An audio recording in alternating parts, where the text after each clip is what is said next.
বিএনপির জাতীয় নির্বাহী কমিটির অন্যতম সদস্য জনাব আল্লাহ সালামের উদ্যোগে এবং সর্বোপরি আমাদের পার্টির চেয়ারম্যান জনাব তারেক রহমান সাহেবের নির্দেশে এবং তার 31 নম্বর বাস্তবায়নের যে 26 নম্বর ক্লজ সেখানে ছিল যে চিকিৎসা সেবা, সেই সেবার বাস্তবায়নের উদ্দেশ্যে সালাম ভাই আজকে নিয়ে ষষ্ঠবারের মতো এবং 5টি ইউনিয়ন এই ফ্রি মেডিকেল ক্যাম্প কভার করা হলো এবং এই 6টি অসামান্য এই মানব কল্যাণমূলক প্রোগ্রামের মধ্য দিয়ে ফতুল্লাতে 15,000-এর বেশি মানুষ কিন্তু চিকিৎসা পেল এবং ওষুধপত্র পেল।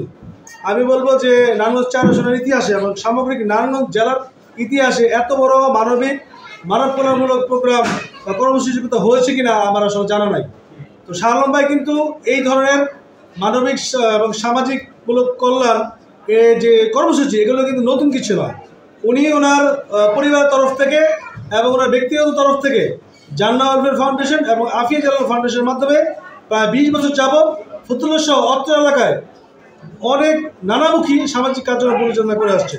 আমি যদি বলতে চাই একটু সেটা বলতে হবে যে আপনি যদি বলেন তাহলে সাবমার্সিবল পাম্প বসানো, মসজিদ মাদ্রাসা দান, এতিমখানায় মাসিক হিসেবে চাল বিতরণ, এতিমদের খাদ্যের ব্যবস্থা করা, গরিব মেয়েদের বিয়ে শাদী, তারা অপারেশনের জন্য আর্থিক সাহায্য প্রদান, স্কুল কলেজের জন্য বিভিন্ন ভবন নির্মাণে সাহায্য প্রদান সহ সামগ্রিক উন্নয়নমূলক কার্যক্রম কিন্তু শাহ আলম ভাই পরিচালনা করে আসছেন।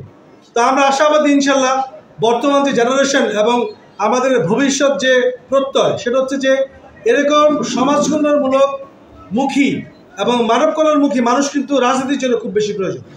বর্তমান যুগে রাজনৈতিক মানুষগুলো এবং ভোটাররা অনেক অবহেলিত।